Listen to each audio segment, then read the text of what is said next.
Okay, here I am, and I'm going to be reading some chemistry notes so that I can listen to them, and you can listen to them as well if you wish.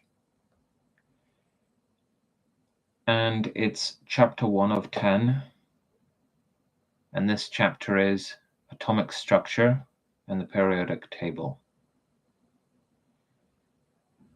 The atom is essentially the smallest unit of matter, and everything is made up of atoms, everything physical that we can touch and see. Countless numbers of very, very, very tiny atoms. How small exactly is an atom?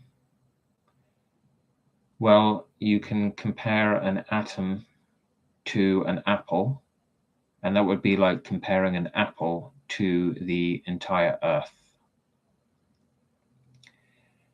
An atom is also mostly empty space. Most of the actual material of the atom is found in the nucleus. It's concentrated in the center of the atom. And it's kind of like putting an orange in the middle of a football stadium. That's how empty an atom approximately is. The nucleus comprises protons and neutrons. And what orbits the atom is electrons. These three subatomic particles govern the behavior of the atom. Protons have a charge of +1. Neutrons have a charge of 0. They are neutral, after all. And electrons have a charge of -1. A simple example of an atom that we can consider is carbon. And a typical carbon atom is made of 6 protons, 6 neutrons, and 6 electrons. The 6 protons contribute a +6 to the atom's overall charge, and the 6 electrons contribute a -6 to the atom's overall charge, and therefore this typical atom that we are imagining is a neutral atom. As for the masses of these 3 subatomic particles, we can't use grams and kilograms, as these units are far too large. That would be like speaking about the distance to the grocery store in light years. Instead, there's a special unit used for them called the atomic mass unit. But for now, just know that the mass of a proton is 1, and the mass of a neutron is 1. And the mass of an electron is very, very small, about 1/2000th, roughly speaking, but not 0. So what we say is it has a negligible mass, So that carbon atom that we were imagining earlier would have an overall mass of 12, 6 from the protons and 6 from the neutrons. And the electrons, we can just not consider their contribution to the overall mass. The subatomic particles of protons, neutrons, and electrons do have symbols. For protons, it's P+. for neutrons it's N0, and for electrons it's E minus. The plus, 0, and minus are superscripts, and they're all lowercase unless I say so otherwise.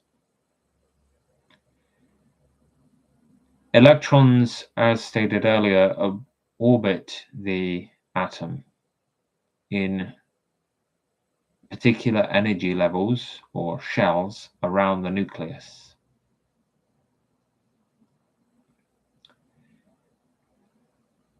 The atomic number of an atom is symbolized by Z, and it's the number of protons that it has. The atomic number of hydrogen, for example, is 1. The atomic number of helium is 2. And the atomic number of lithium is 3. In a neutral atom, Z would actually equal the number of electrons that it has. The mass number of an atom, symbolized by A, is the number of protons and the number of neutrons added together. So in a typical helium atom, for example, which is made of 2 protons, 2 neutrons, and 2 electrons, its mass number would be 4. And we get that from 2 protons and 2 neutrons added together.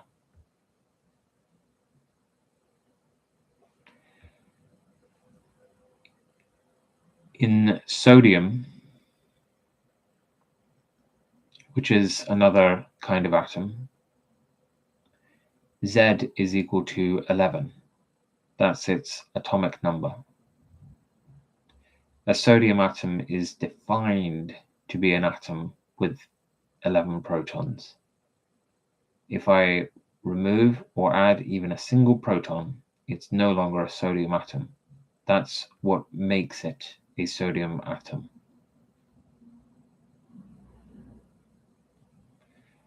Isotopes of atoms are the same element and therefore have the same number of protons, but have a different mass number. For example, if I were to see a lump of carbon on my desk, it would have a kind of blackish appearance, a solid blackish appearance, and roughly appear like coal. And it would comprise countless trillions of atoms of carbon. That's what the lump of carbon would be made of, trillions upon trillions of atoms of carbon. Some of those carbon atoms, in fact, the majority of those carbon atoms would be carbon-12. That means they would have 6 protons and 6 neutrons. A smaller amount of those carbon atoms would be carbon-13. That means they would have 6 protons and 7 neutrons. And an even smaller number of those carbon atoms would be carbon-14. So they would have 6 protons and 8 neutrons. And those are 3 isotopes of carbon. Another example is the isotopes of hydrogen. Hydrogen is the simplest chemical element. In its natural state, it exists as a gas. So if you were to behold a mass of hydrogen in front of you, it would likely be a cloud of gas. And most of the atoms would be hydrogen 1, which is just a single proton orbited by a single electron. A smaller amount of the atoms of the hydrogen gas would be hydrogen 2, which would be a single proton and a single neutron orbited by a single electron. And an even smaller amount of them would be hydrogen 3, which is a single proton and 2 neutrons orbited by a single electron. There are some subtleties and complications here about how hydrogen naturally exists and in what amount these isotopes exist. But for now, it's just important to know that these isotopes of hydrogen have special names because hydrogen itself is so special. Hydrogen 1 is called protium. Hydrogen 2 is called deuterium. And hydrogen 3 is called tritium.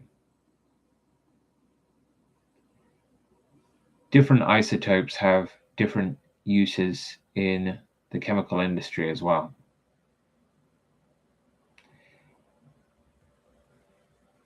Another important pair of isotopes to know about is uranium-235 and uranium-238. These would be found at nuclear reactors and in nuclear power plants. Now, what is the relative atomic mass, symbolized by AR? What does that mean? That's the weighted average mass of all isotopes. So although we can imagine a single atom, in practice and in reality, in the real world, we of course encounter lumps of them, trillions and trillions of them all together, and they form a sample of an element.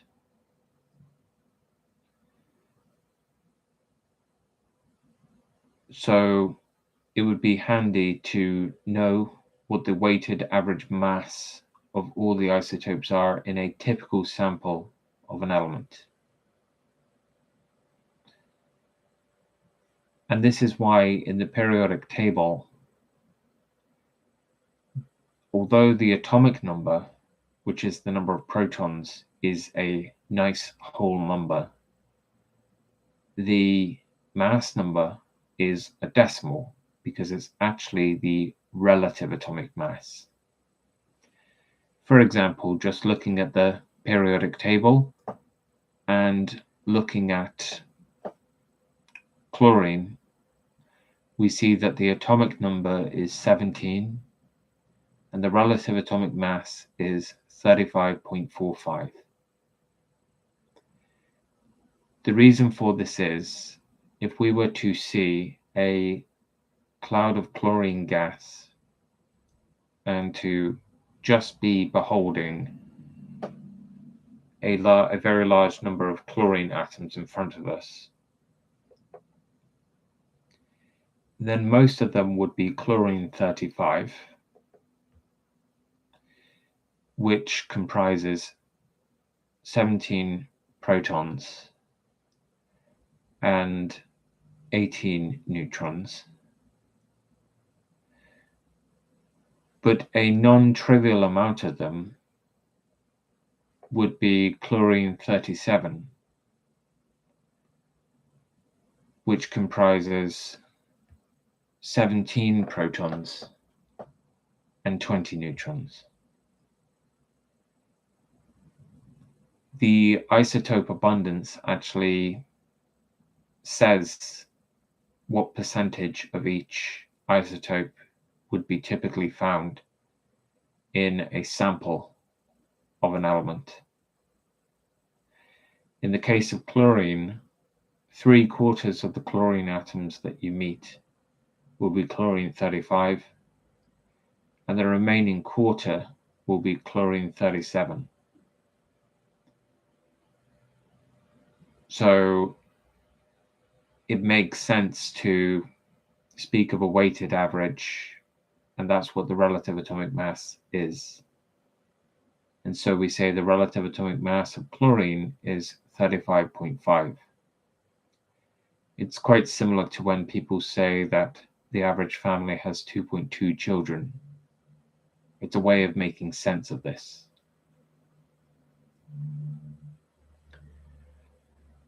For lithium, we notice that the relative atomic mass is 6.94. And this is from lithium-6 and lithium-7.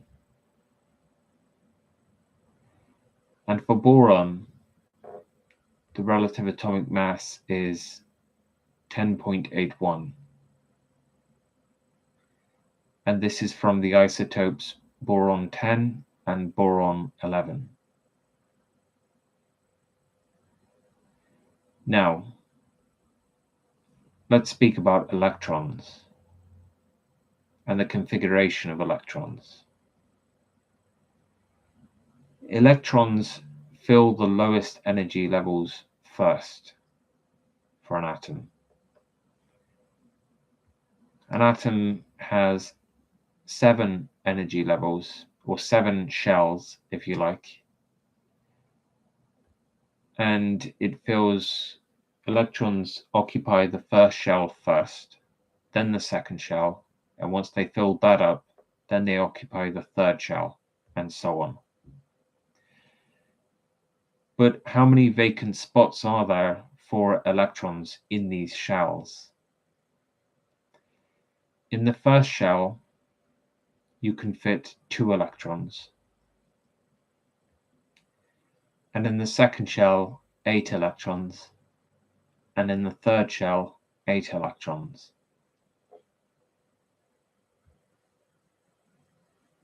As for shells 4, 5, 6, and 7, we can speak about that later. For example, sodium, whose chemical symbol is Na, with an atomic number of 11. In a neutral sodium atom, because the number of protons is 11, the number of electrons will also be 11. And how will those electrons be arranged? There will be 2 in the first shell, 8 in the second shell, and 1 in the third shell, the outermost shell. How about magnesium? There will be 2 in the first shell, 8 in the second shell, and 2 in the third shell, recalling that magnesium has an atomic number of 12. Now, this pattern and the way in which the shells are filled up, it's not absolute. In fact, it only really sort of carries on until calcium, which is number 20. When you reach scandium, you start to notice that things aren't quite working out. But more can be said about that later. As for the first 20 chemical elements, everything is quite fine and predictable.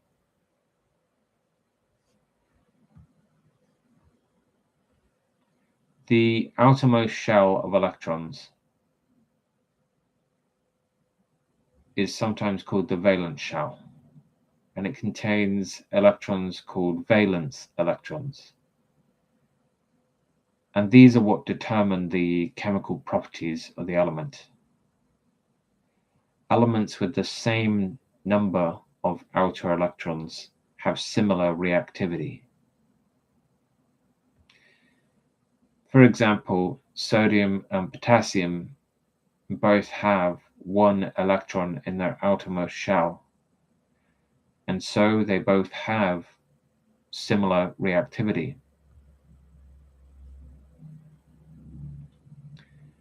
Let's now speak about the periodic table itself. The periodic table, if you open up ptable.com, contains 118 elements. But how are those elements arranged? They're arranged like a table would be, in vertical columns and horizontal rows. The vertical columns of the periodic table are called groups. So group 1 is over there on the left and contains lithium, sodium, potassium, rubidium, cesium, francium. Group 2 next to it contains beryllium, magnesium, calcium, strontium, barium, radium. And over there on the right-hand side of the periodic table, we have group 17, which contains fluorine, chlorine, bromine, iodine, and astatine, as well as tennessine, technically.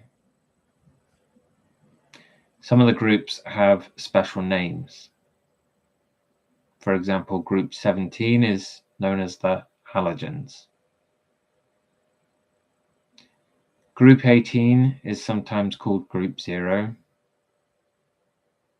and those are known as the noble gases: helium, neon, argon, krypton, xenon, and radon.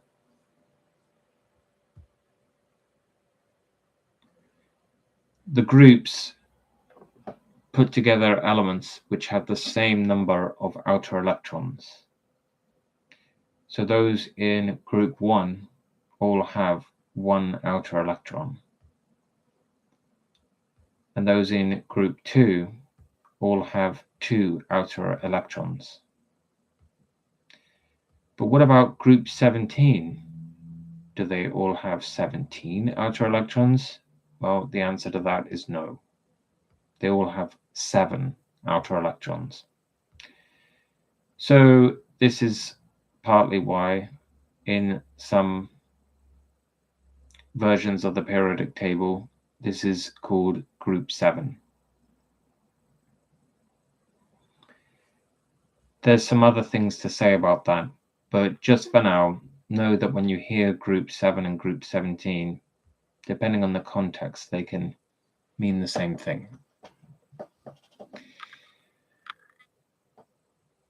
The rows, the horizontal rows of the periodic table, are called the periods, and there are 7 of them. And elements in the same period have the same number of electron shells.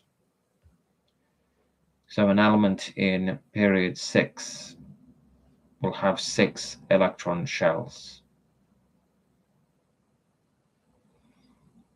Now, there are many more things that can be said about the periodic table, but let's speak about the types of elements that you see there. Metals form the majority of the periodic table. Most elements are metals. They're positioned at the left and center of the periodic table, and they tend to lose electrons and form positive ions. What does that mean? Well, in the next chapter, we're going to discuss it in more detail, but just for now, know that chemicals bond with each other, and this is what makes chemistry interesting and why anything happens at all. Water, for example, is 2 hydrogen atoms bonded to 1 oxygen atom. And the way that chemical bonding tends to work is based on the electrons of the atoms. One way in which bonding can work is that atoms essentially give away electrons or gain electrons. And you can think of it as if every atom secretly wants to have the electron structure of a noble gas. But anyway, metals lose electrons. They tend to lose electrons and form positive ions, which are called cations. Famously, metals are shiny, malleable, which means they can be shaped with a hammer, ductile, so they can be drawn out into a wire, and they're fantastic conductors of heat and electricity, and they have high melting points. For example, iron, symbol Fe, which is used in construction and steel, or copper, symbol Cu, which is an excellent electrical conductor, and aluminium, symbol Al, which is lightweight and malleable. So those are the metals, a brief word about the metals. Then there are the non-metals, which are positioned on the right of the periodic table. And there's kind of a zigzag or staircase that divides metals from non-metals.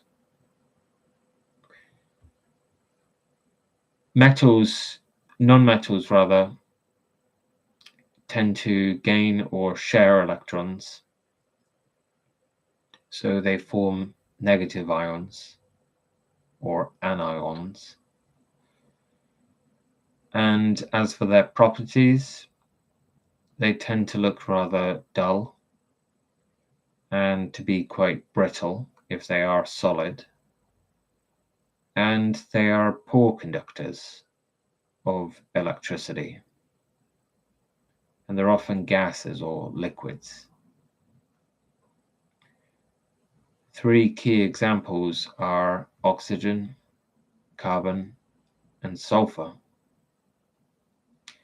Oxygen is essential for respiration and combustion. And carbon is the basis for all organic life.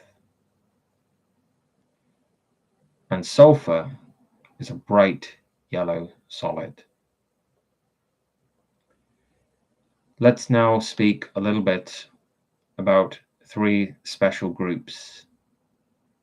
Group 1, Group 7, and Group 0.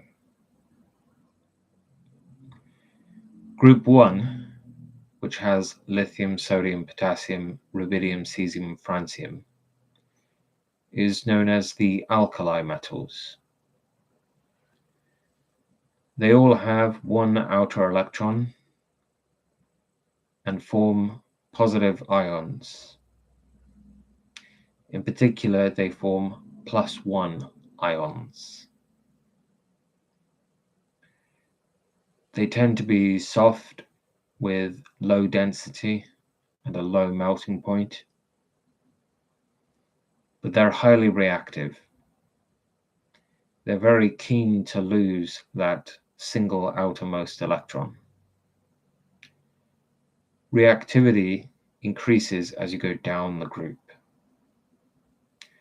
Sodium is more reactive than lithium, and potassium is more reactive than sodium.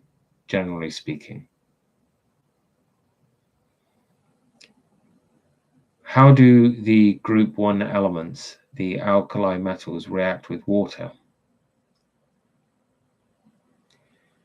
Well, the best way to find out is to run the experiment, but I'll tell you the results here. Lithium plus water produces lithium hydroxide and hydrogen gas. Sodium plus water produces sodium hydroxide and hydrogen gas. So I wonder what would happen if you thought about potassium plus water. Well, wouldn't that yield potassium hydroxide and hydrogen gas? That's correct.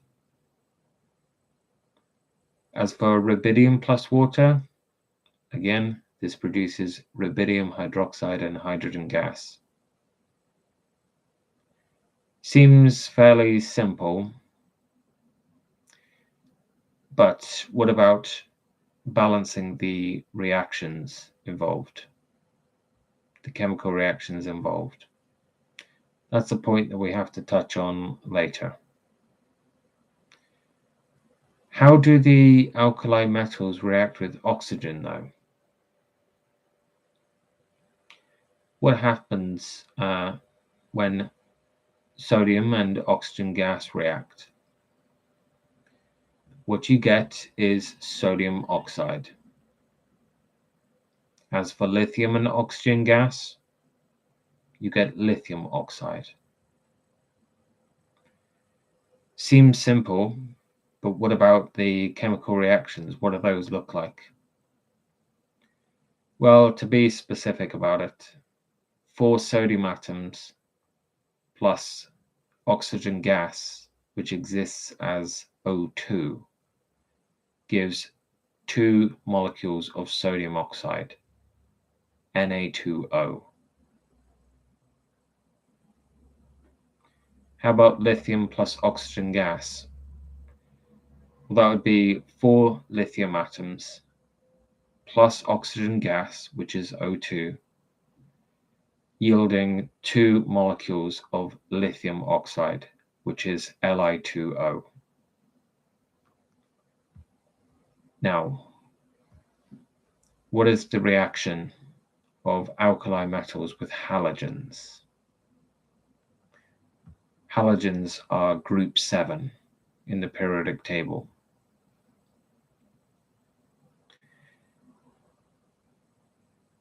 Two key examples: sodium plus chlorine gas and potassium plus bromine liquid. Sodium plus chlorine yields sodium chloride. Potassium plus bromine yields potassium bromide. But what numbers? Well, oxygen is a diatomic molecule. It exists as O2. Oxygen essentially bonds with itself as a gas. When you're looking at a cloud of oxygen gas, you're not just looking at single free-floating oxygen atoms. Instead, they exist as pairs. That's why it's O2. Chlorine is the same. It exists as a diatomic molecule as well. So, in the reactions with halogens, 2 sodium atoms plus chlorine gas produces 2 molecules of sodium chloride. So you would write 2Na plus Cl2 yields 2NaCl. Sodium chloride, by the way, is just regular table salt. How about in the reaction of potassium with bromine? 2 potassium atoms plus bromine liquid produces 2 molecules of potassium bromide. So you would write 2K plus Br2 yields 2KBr. Now let's speak a little bit about group 7, halogens. That's fluorine, chlorine, bromine, iodine, and astatine. These have 7 outer electrons, and they form -1 ions, which makes sense. They form negative ions, that makes sense. But why -1 ions? Because they really want to gain a single electron, which will change the overall charge of the atom into being not neutral anymore, but -1. Those -1 ions are known as halides. So halogens form halides. They exist as diatomic molecules. So when you're looking at a cloud of fluorine gas or chlorine gas, you aren't just looking at single fluorine atoms and single chlorine atoms. Instead, it's F2 and Cl2 and Br2 and I2. Unlike with group 1, reactivity actually decreases down the group because it's harder to gain an electron as the atom becomes larger and larger. But what do these elements look like if you were to see a sample of them? Fluorine is a pale yellow gas.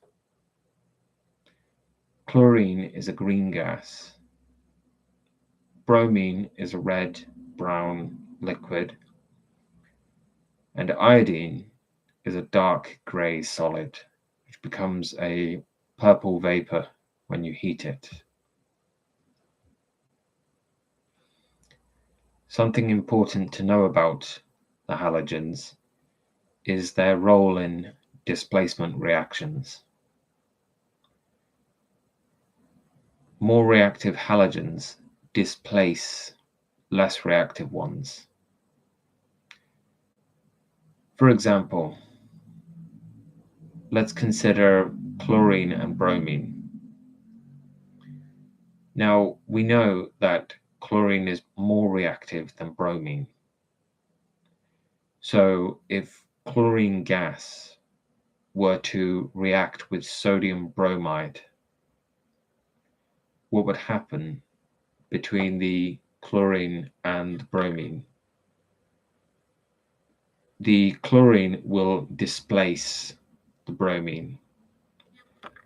So chlorine gas plus 2 sodium bromides produces 2 sodium chlorides and bromine liquid. Let's do another example. Let's think of bromine and iodine. We know that bromine is more reactive than iodine. So what would happen if bromine were to react with sodium iodide? It would produce sodium bromide and the iodine solid. The iodine is kind of like kicked off and then replaced with bromine. The reaction when you write it down would be Br2 plus 2NaI, which yields 2NaBr plus I2. Now, let's speak a bit about group 0, which is the noble gases. helium, neon, argon, krypton, xenon, and radon. These all have a full outer shell of electrons. This explains why they are so stable and so unreactive, or inert, if you like. They exist as monoatomic gases. It wouldn't make much sense for them to be diatomic because they don't want to change their electron configuration. They don't seem to want much of anything. So when you are looking at a cloud of helium gas, say, you really are just looking at solitary helium atoms floating around. The boiling point of the noble gases increases as you go down the group due to stronger intermolecular forces. Helium is useful in balloons for its low density. And neon is useful in signs as it glows red-orange when electricity is passed through it. And argon is useful in lamps as it prevents filament oxidation. Lastly, let's speak about the big block of metals in the middle of the periodic table. They're known as the transition metals. Starting with scandium and, as far as we're concerned, carrying on till mercury.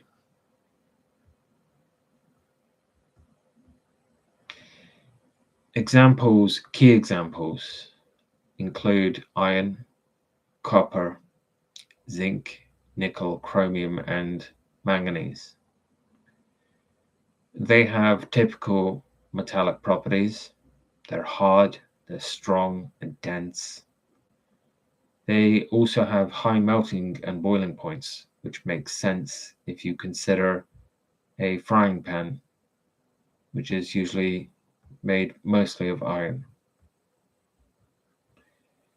And they conduct heat and electricity very well, which also makes sense if you consider the frying pan. They form colored compounds. For example, copper sulfate, which is 1 copper, 1 sulfur, and 4 oxygen atoms, is blue. Copper sulfate, CuSO4, is blue. And iron chloride, which is 1 iron and 3 chlorine atoms, that's yellowish brown. They have variable oxidation states. For example, for iron, there's Fe2+ and Fe3+, and for copper, there's copper+ and copper 2+. They often act as catalysts, which speed up reactions, but don't get used up in the process.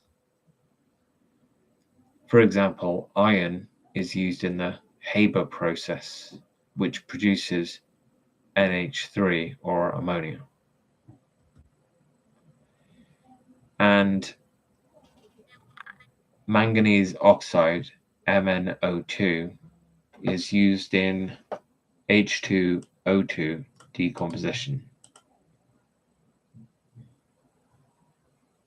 or hydrogen peroxide decomposition.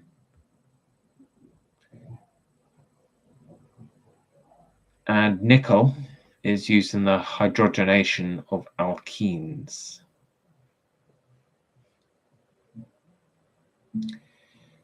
Okay, next time I'll speak a little bit about chemical bonding.